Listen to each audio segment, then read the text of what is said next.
Hello and welcome to the Everyday Adventure podcast.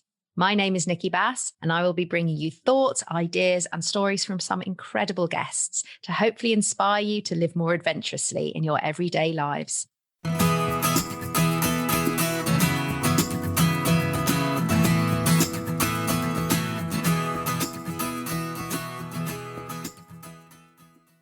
So today I'm absolutely thrilled to welcome Sam Bleakley to the podcast. So Sam, if you're talking about sort of multi-hyphenate or squiggly careers in any sense, Sam's very much the sort of definition of these terms.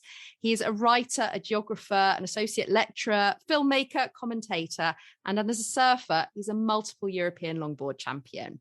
And it's exactly this sort of intersection of different identities, different labels, different career paths that Sam has that I found really fascinating. And I'm really looking forward to exploring more on the show. I first heard Sam speak in public, although I've sort of known about him for years and years, starting to learn to surf in the 90s as I did. Sam was very omnipresent in all the publications then.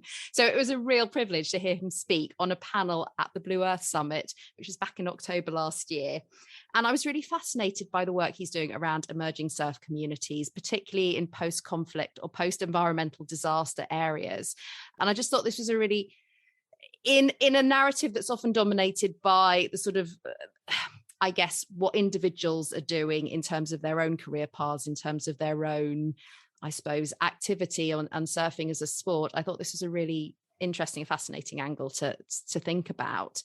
And he's produced and presented a series of really brilliant documentaries called Brilliant Corners. And it's all around looking at these emerging surf communities. And I've recently watched one around Algeria that he did. And having visited Algeria myself with work sort of 15 odd years ago, just as it was emerging from a really brutal conflict, actually seeing Sam's perspective and the team he traveled with, looking at that community was really, really fascinating. So yeah, I was obviously really keen to find out more. And Sam very generously agreed to come on the show after I accosted him in the car park of the Wave after the surf session there. So Sam, thank you so much for agreeing to join me. It's an absolute pleasure to have you here. Oh, thanks for having me. And, nice to have such a positive introduction and reflect on the 90s, great decade. I learned to surf in the early 80s and I'm currently going through a bit of a romanticization of the 90s because I've been getting more back into skateboarding with my son, who's really into skateboarding. Oh, brilliant. And I'm kind of really reflecting on the big influential things that inspired me when I was his age, which was probably more late 80s, but certainly by the early 90s when I was a teenager. That was a really impactful period. And I think as a parent who has kids who are getting into surfing and skateboarding, it's really important for me to remember the types of influences I had at their age and trying to kind of give them inspiration around the right types of experiences and people. So they also get these types of positive inspirations and be close to kind of role models who can keep their mind open and keep them really aware of how lucky we are to be able to do things like surf and skateboard and be out on the coast when, we continue to be in a challenging time for the climate and for politics and for conflict. And so, that's thinking of the 90s then when you talked about the prevalence of the surf media, that was the time when I suppose I cut my teeth as a surf traveler, as a surf writer, someone who was starting to formulate ideas that took me to places like Algeria. Yeah, no, it's fascinating, isn't it? Because I think there was a real explosion. I mean, I came to surfing, I was in my early 20s at university, which was probably about this time where sort of, I suppose the surf media started to go in slightly different directions. I mean, I've still got my stack of Surfer's Path magazines, which, I think for me was really eye-opening as well, because I think there was a lot of the exposure that the surf tours and all the pros got at that time, and it was still a time where you could wander down onto the beach in Hossegor and sort of bump into the top names whilst you were learning to surf. But I think that point about then discovering the Surfer's Path, discovering these sort of magazine documentary type reporting which looked at exploring the world as through the lens of surfing, but also through thinking about the communities, taking that exploration further. And given your background, given you were very much within the sort of the competition circuit at the time, what was it that really piqued your interest in sort of taking that further, thinking more about exploring further, thinking more about the communities that you were visiting as well? Well, I had a massive passion for geography growing up. my dad surfed in the 60s in Newquay, and we were always a coastal family.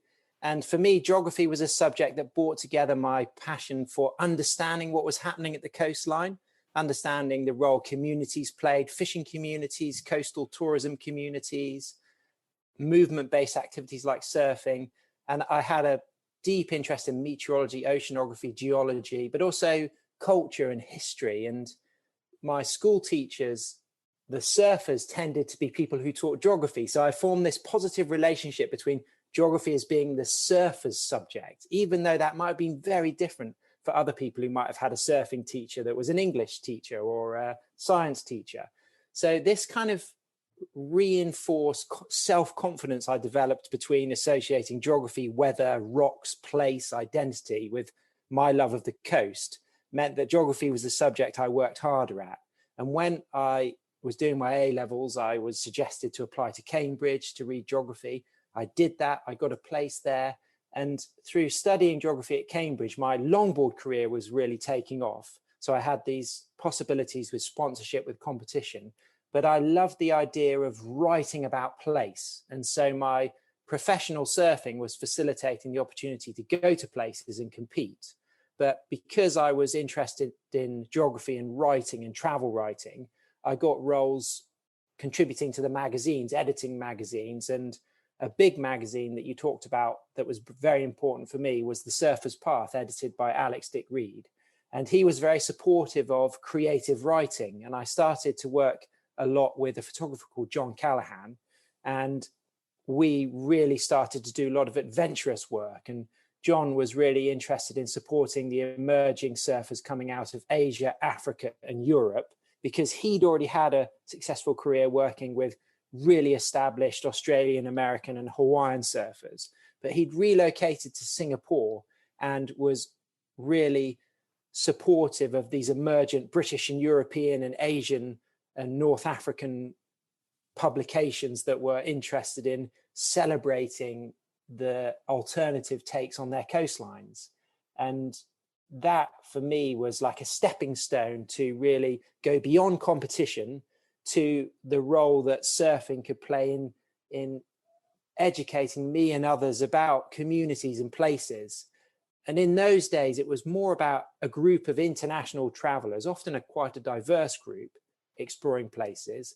But then as my career developed, I got more interested in the role of small scale surf communities. And print magazine was very dominant in the 90s and up until about 2014. And then filmmaking became a new opportunity for people in the surf media.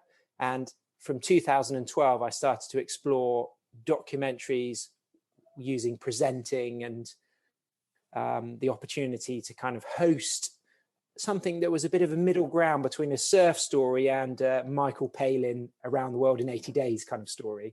And I realized in the beginning that the way the funding came was more through my role as a competing professional performance-based surfer. But over the years, what interests me more is the voice of others, of celebrating grassroots surf scenes, the role of women in coastal communities. And that has become a bigger theme through the Brilliant Corners films over the years. And Algeria is a great example of something that had two big experiences. The first trip we did in 2008, led by photographer John Callahan, we had to cross the border from Tunisia to get into eastern Algeria near Annaba. But at that time, bringing cameras into the country was illegal because they were considered military surveillance items, particularly long lenses. And those are the days when Callahan used a really long, big lens on his camera. So what we did is we crossed the border from Tunisia into Algeria, and we hid all of the equipment in the van that we'd hired in Tunisia, and all had like a story of why we were there. And then actually had a really exciting project in a very welcoming region of Algeria. Whereas when I made a film there in 2021, which was actually just at the beginning of the pandemic. So when did the pandemic start? 2009? 2020 was it? I can't remember. I've lost 2 years of my life. So yeah. Yes, so we filmed the Brilliant Corners episode in Algeria in 2020. And gosh. the country had changed then, and it was much easier to travel into Algiers, and there's a small but vibrant surf community there. And that's a nice example of the shift of my focus from the more adventure-based outsiders traveling to a place to celebrate the place, to me as a storyteller trying to host the opportunity to give a voice to a local community in a place, particularly a local community that has fallen in love with surfing and sees it as an opportunity for empowerment, for identity, for international perspectives. And Diha Nasri, the star of the Algeria episode, for me is a really great voice of a strong leadership role of women in a North African country. And we learned a lot from her, and she introduced us to a really vibrant country that's big and complicated and diverse, and something like that you can only scratch the surface. But we normally see a country like Algeria in the press for perhaps more negatives. So why not go into places and celebrate some of the positives? And that's something that motivates me as a storyteller and a writer and a filmmaker, is to give some positive stories about places and people and communities that might normally be a little bit misrepresented because they're only in the media for an environmental or political or a social situation that might be conflict, it might be political leadership. But like everywhere, there's exciting things happening on the ground, and getting in there and being able to share those is something that really motivates me. Yeah, no, I think that was something that I found really fascinating when I was watching sort of those episodes, particularly around Algiers.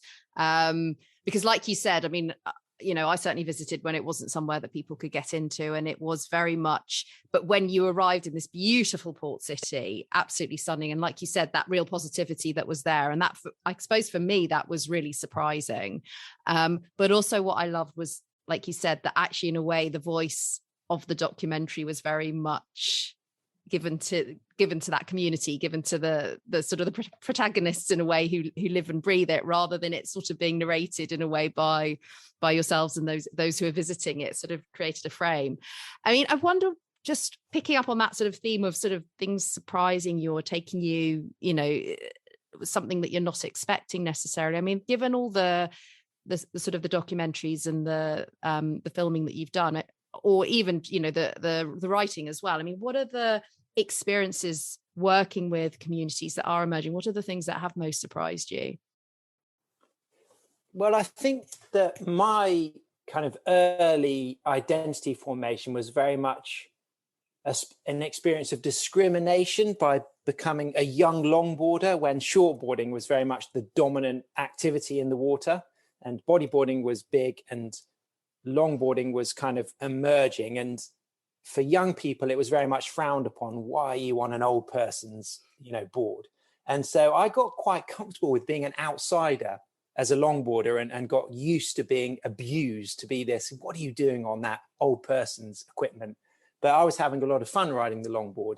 And I think in some ways that developed my confidence in operating on the fringes, and I think that for me, that's always been where the attraction has existed. So I've never really been massively passionate about the core surf communities that really drive our global surfing identity out of California, Hawaii, and Australia.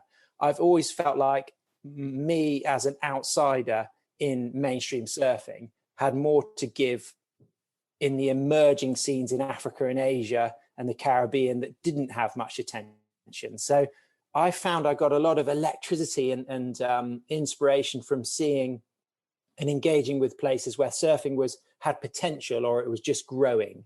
So for example, Haiti was an important place in my kind of both. I did a PhD about Haiti and made my first Brilliant Corners film there, and have written a lot about Haiti.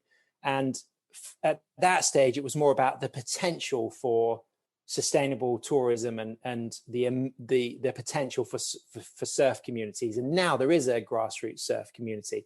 So I think that what allowed me to get interested in these things was that early discrimination I experienced as an outsider in a fairly male-led kind of, slightly kind of biased surf community. And that's made me a real champion for women longboarding, for the role of the amateur in surfing, and the therapeutic benefits of surfing in power and adaptive surfing, for all of these things that aren't the core mainstream elite shortboarding, which I also admire and love.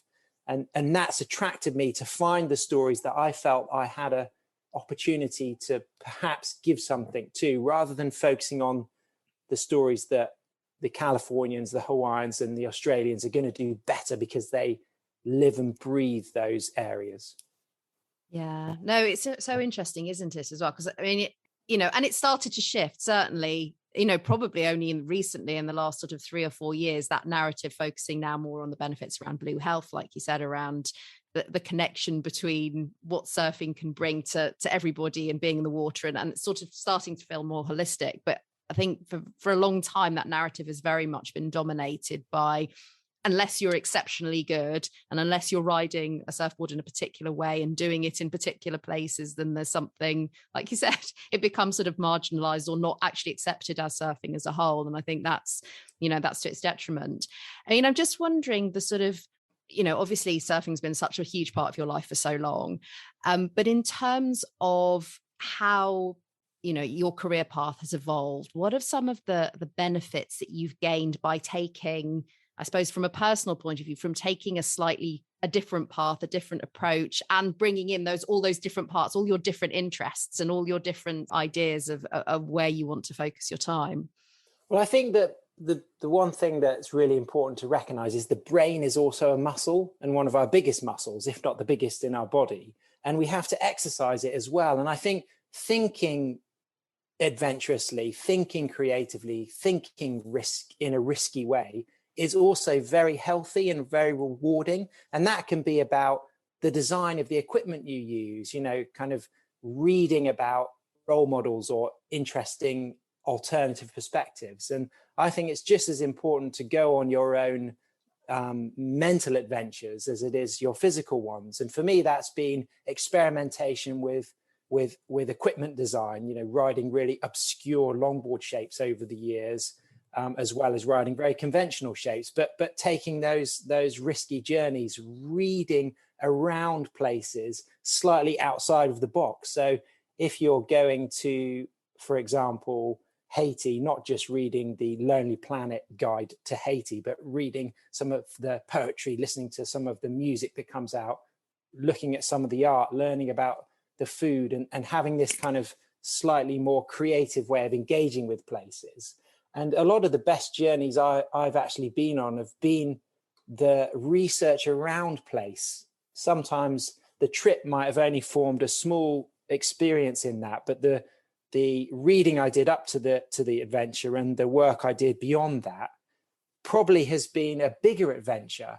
And I think that's something we can all do from our homes now, with the internet, with the opportunity to read and access a variety of sources. And I really, really encourage that to kind of recognize that we can really go on these journeys mentally as well. And it's really exciting. And it's putting yourself as well in those types of groups of people that you can talk about things with in a creative way. And I think for my generation, who learned in the 80s and 90s about geopolitics, what we're seeing at the moment in the Ukraine conflict is 30 years of history happening in 3 weeks, and there's so much to talk about. And I think that it's really healthy to talk about these things and be around people that you can share your feelings and thoughts. And I feel that's the same with our passions, for whether you're a sea swimmer, you're a surfer, a skateboarder, a skier, a climber, someone who just likes to walk on the weekends. Finding those like-minded communities and talking and sharing, that's where the electricity happens. And I really encourage that. And I think that with young children getting into the likes of surfing and skateboarding, it's really important for other parents to find people who they can spend time with, because you push each other and you support each other. And that's, I see that with my kids. That's where a lot of the kind of performance inspiration happens, when you've got friends who you can see, they can, if they can do that, I can also do that. And that community element for me is always something that I try to kind of search and seek. And it's really wonderful having the opportunity to tell stories on surf communities around the world, because as much as we might have different histories and speak different languages, because we've got this shared love of moving water and riding waves, that universal language finds kind of a really kind of interesting common ground.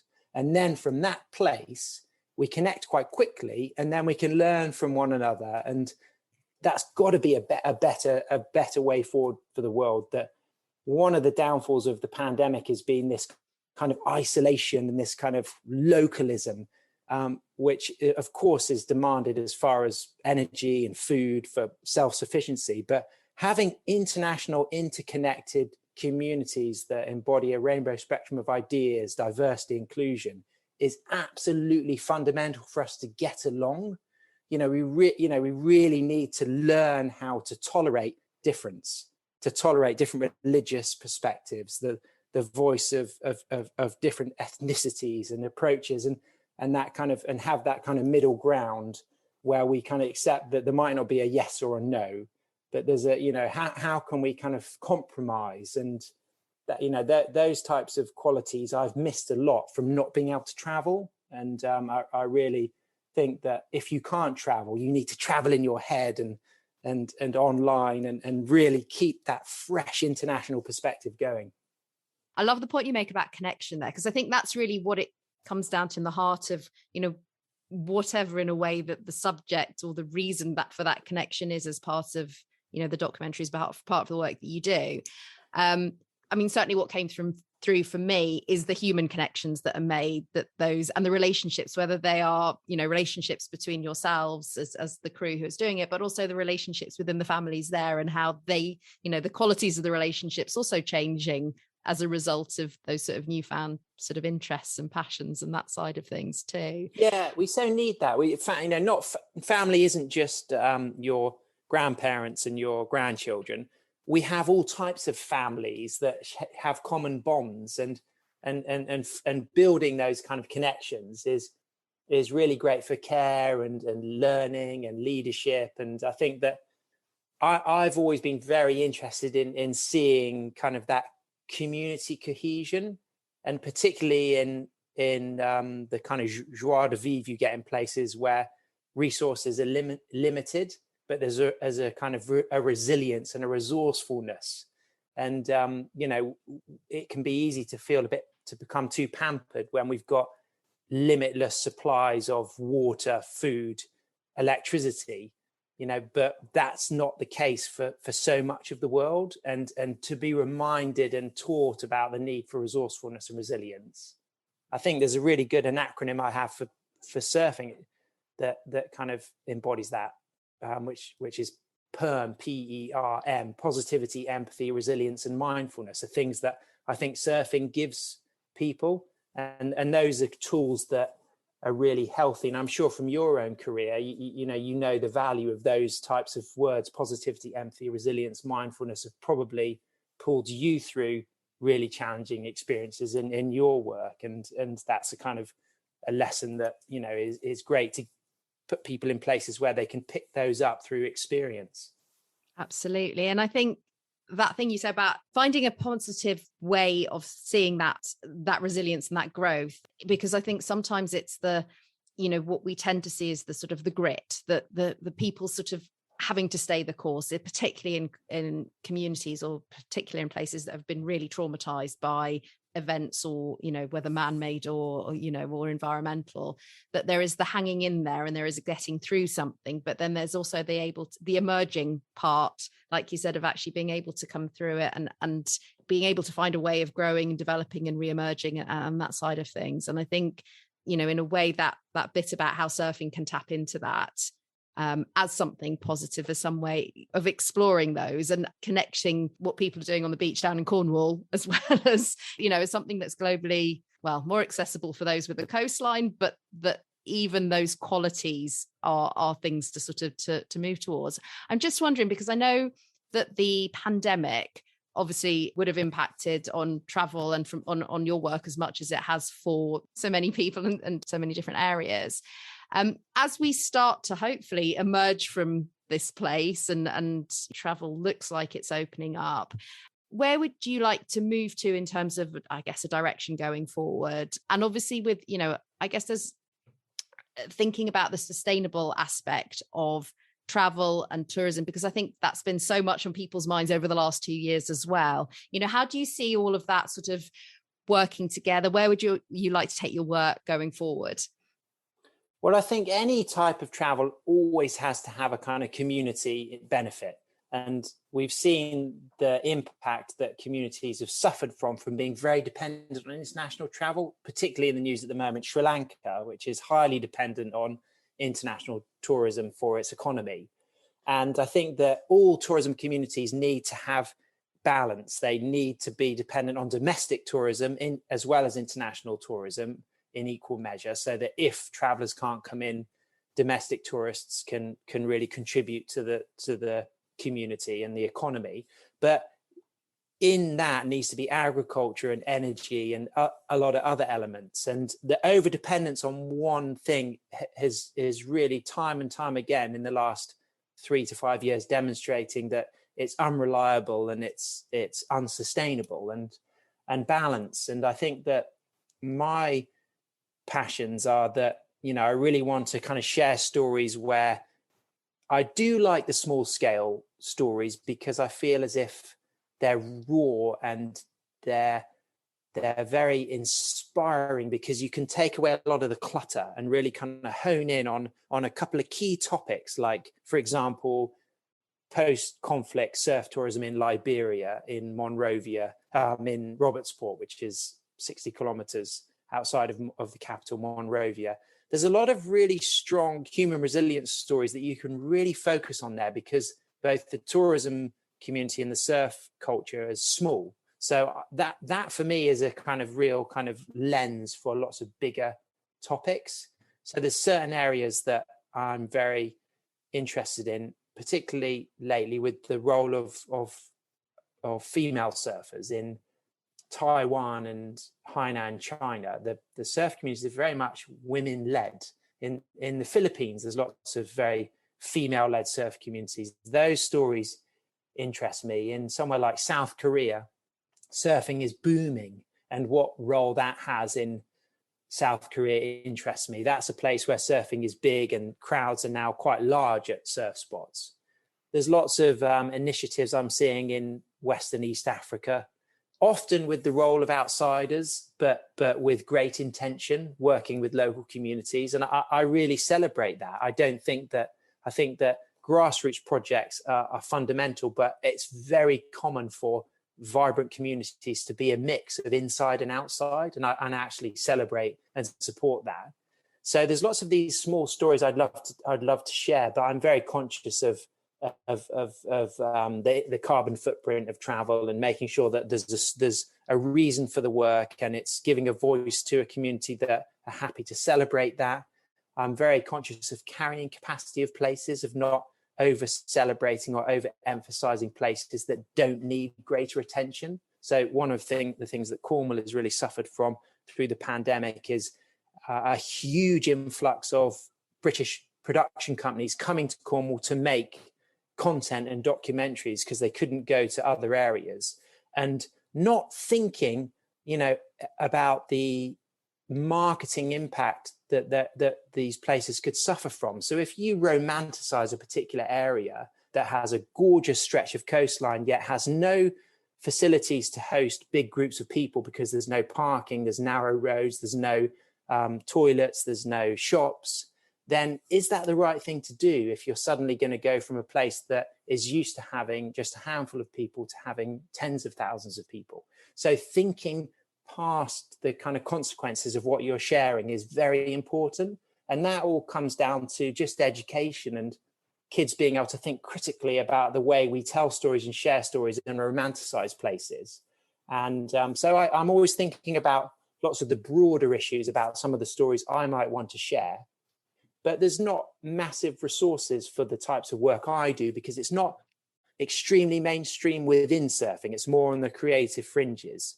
So I have to find that balance of raising budgets that are quite small for work that's quite creative, that doesn't have a big audience, And if it was going to have a big audience, it would need to have more mainstream value, and then it might dilute the potential for it to tell a stronger story. So it'd be much easier to travel with a celebrity chef around the world and do a surf cooking program, but then maybe that would really deteriorate the voice of those emerging surf communities you really want to give identity to. So I'm often straddling this kind of place between, mainstream, but not where the funding is, but not wanting to lose the authenticity of the stories I'm trying to share.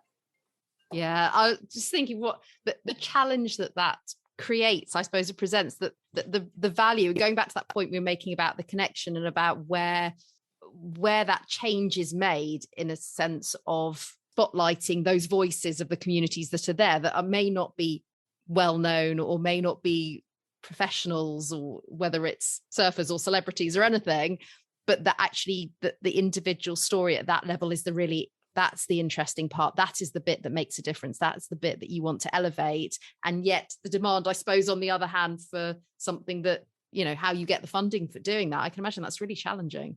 Yeah. And also one of the philosophies of my kind of ideas about emerging surf communities is that you don't have to aspire to be the professional or the elite performer. You can really be a steward of your area through the environmental knowledge you gain through playing in your area in that type of way, being on the front line of sea level rise, of increasing storm frequency, of plastic pollution, being a guardian to keep a coastline safe through lifeguarding or surf teaching for domestic and maybe international tourists, or running cafes, restaurants, or guest houses. And there's lots of kind of small scale subsistence-based roles that surf communities can have without needing to think that you need to import a foreign magazine and be the next future world champion. The music industry is a great example of how at all levels we love to go and engage with music, from a pub in Ireland through to the Eden sessions with some of the biggest stars in the world. And surfing can have that same spread of empowerment for local communities, in the sense that a group of amateur local surfers can do carnivals and events and festivals that really celebrate their role in the coastline, and without having to think that it's about a competition in an international framework that's about winners and losers and the next surfer who could qualify for the qualifying series to become a elite shortboard champion. I think that thinking more in the creative arts with surfing is healthy for how we kind of have an economic role, a stewardship role with regards to sustainability in the environment, and also a role as performing artists, how we can kind of engage with our place. Because even, what's beautiful about local knowledge is, irrespective of your skill level, seeing people who have developed a detailed awareness of their local environment operate is really quite inspiring. Like when you get shown some particular orchids by somebody who knows their coast, and they say, this is, these are the plants that grow here, or if somebody, just a fisher person community, recognize tidal movements or changing sand colors. Those types of things are skills that people develop from experience in one place. And surfers get those, even if they might not be able to hang five or come out of a tube ride or do a beautiful roundhouse cutback. There will be a lot of things that they have learned about their local area through regular engagement with the tides, with the waves, with the swells. And so it's kind of broadening this awareness of the role that these emerging surf communities can have. It is something that I'm always trying to kind of talk about and bring up, so people can think outside the box about how something they love and want to do regularly can have a role in their lives and perhaps have a role in their careers and their incomes. Yeah, I was just thinking you speak. I mean, the word that keeps coming back to me is just breadth, about seeing whatever sport. I mean, particularly, I think there's something around surfing that tends to narrow the focus very much onto, like, and I think going back to the conversation we had this at the start about how surfing very much became about one thing that you did on one particular type of equipment and the level you had to be at in order for it to be validated. And it's almost coming back to that point of it being part of the landscape, part of the environment, the knowledge that people gain from being in the water, is as valid to the wider community, to people who come to visit, so that, it's creating those connections, going back to your point you made earlier. No, I mean, I was just going to say that it's also reminding people that you don't need to put pressure on yourself about how you're performing on the wave. As long as you're having fun and you're safe, enjoying the time at the coast and enjoying the paddle, the wipeout, the duck dive, those are really special things. And recognizing that less than 10% of your surf session might be catching and standing on the board. 90% is going to be getting to the coast, feeling the sand on your feet, looking at the lineup, recognizing where the rip currents are, where the rocks are, where the crowd is, how you're going to engage with that crowd in a positive way, how you're going to have a safe experience. And, just sitting up on your board, out back is something that we should all regularly remind ourselves of. This is a great experience. And then out the blue, you might see a dolphin or a seal, or just see a cormorant catching a fish. And those things are as important to celebrate as riding waves. And I think that it's really crucial, as people are learning to surf, to not put pressure on yourself about the way you're performing on the wave, and see the bigger picture of the role that this experience is giving you and giving the community around you, just by engaging with nature. No, that's amazing. I was just thinking about often the bits that I've remembered. I think sort of my very sporadic surfing experiences over the last sort of 25 odd years have often been the things that stick with me, are the sitting out the back and seeing an incredible sunset, or, a conversation you've had, or just that moment of pure peace. And certainly for me, I think having children, where it suddenly became impossible to pick and choose where I felt like going out, actually just getting out there and just being able to sit and have that moment of stillness. And I remember thinking, actually, this is the mindful place that, all of these apps and, everything else is trying to get to, of actually just sitting and being, and whether it is watching the cliffs or listening to the waves lap against the board, whatever it is. And that's such an experience that really, in so many different ways can be open to so many different people. I was just thinking, if someone's listening to this, and there's multiple angles I could take with this, I think, following the conversation. But one question I always come back to with my guests is, if someone is listening to this and wants to get started on an adventure of their own, whether that be picking up a surfboard for the first time, whether that is going off now that things start to open up and they want to adventure in some way. I mean, what's the one piece of advice you would give them? I think that, first of all, be excited about that mental adventure as well. Reading about things, listening to music based on places is a really great start. But as far as the physicality of that adventure, is it can be on your doorstep. It can be a re-engagement with something you did as a youngster in a particular area, if you still live in the same area. It doesn't have to be the other side of the world.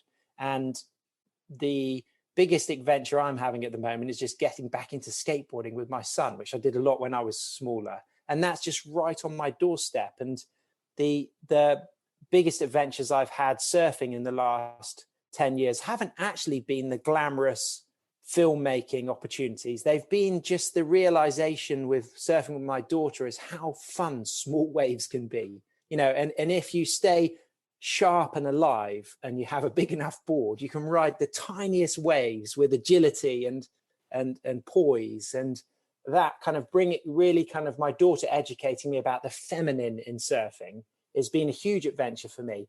And it's extremely uncrowded on those micro tiny days. And particularly in the winter, we have a lot of stormy weather, but we have a very convoluted coastline in Cornwall. So you can normally find a really sheltered cove where there's nobody in, and there's a very small wave that we can longboard. And of course it's cold and wintry, but that really makes you feel more alive than ever. So I've actually learned that 20 years ago, my idea of adventure was really opening the atlas and exploring coastlines where surfing was emergent or non-existent. Of course, that still interests me, but I'm really realizing that some of the best adventures are connecting with the people who inspire you. At the moment, my kids and my wife and my dad, they inspire me, and having surfs with them is something that is really healthy. And I think that would be my real piece of advice, is to reconnection with some of the memories that were special for you.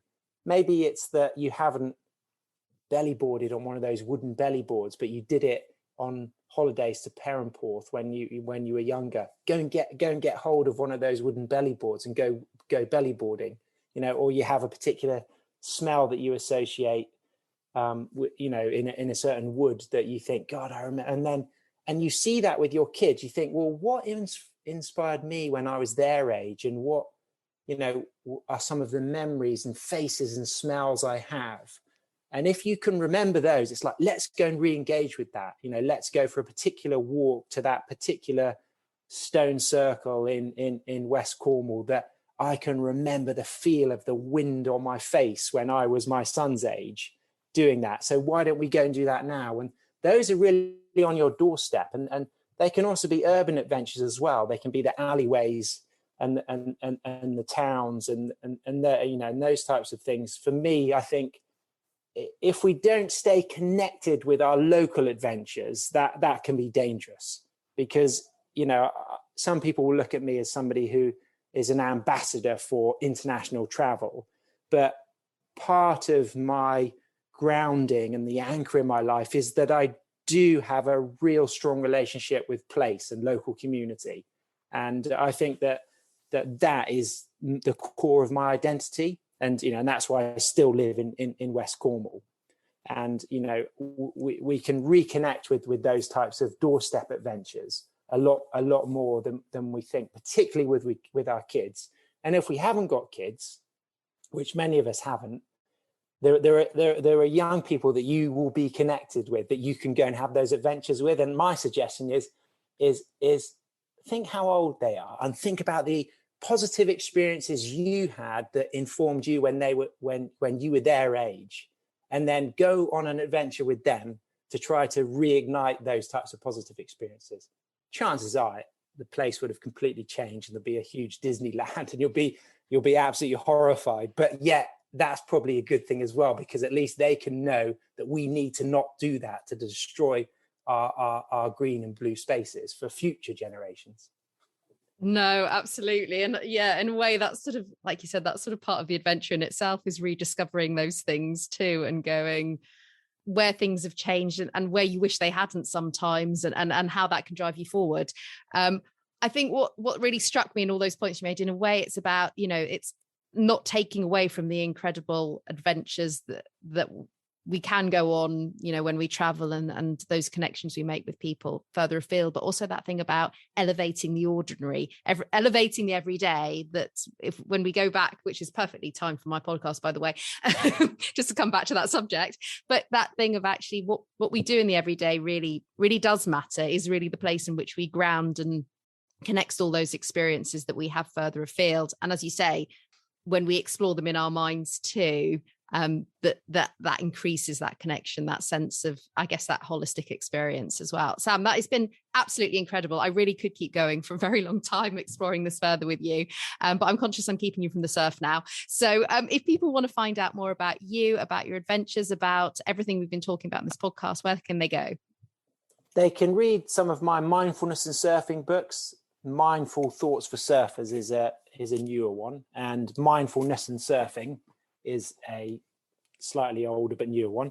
And if they really want to go further afield, they can read things like Surfing Tropical Beats and Surfing Brilliant Corners. Those ones, they're really good.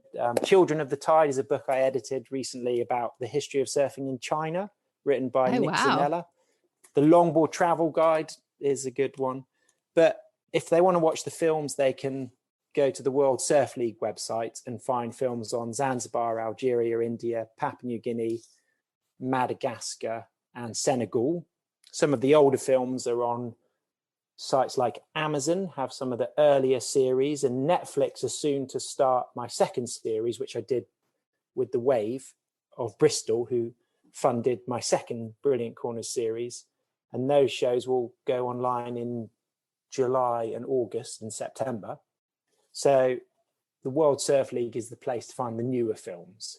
So they would be good places to look at if you want to read or watch some of the ideas that I've kind of talked about here in my kind of slightly geographical, holistic kind of overview. Brilliant. Oh, well, I'll pop all of those links in the show notes as well, so people can go and find them and look you up and, follow you on Instagram and various other places as well. I'll make sure all of those are there if people want to find out more, which I'm sure they will after listening to this. Thank you again for your time today. It's been really appreciated. And yeah, I can't wait to see the Netflix documentary when it comes out as well. And enjoy your surf. Thanks very much for having me. Take care. Bye. So a huge thank you to Sam for coming on the show and for such a thoughtful and wide-ranging conversation. We touched on so many different areas, and it's quite hard to sort of just pick one in a way to focus in on this week. What I particularly loved was the interconnections of how we tend to see sports, whatever sport or activity or hobby that we have, or, career even, we tend to see things in discrete silos, as discrete activities that are individual for themselves and that we have a passion for themselves. But actually what I was thinking during that conversation with Sam was actually how interconnected those sort of singular passions or activities are with so many other aspects of not only our lives, but of the environment in which we pursue them, and of the connections, the sort of that we make as a result of doing them as well. And I think the point I was really left with is not just that we think of hobbies as a thing, but we tend to see adventure as a thing to go and do. It's an activity, or it's an idea, and it's something to achieve in a way.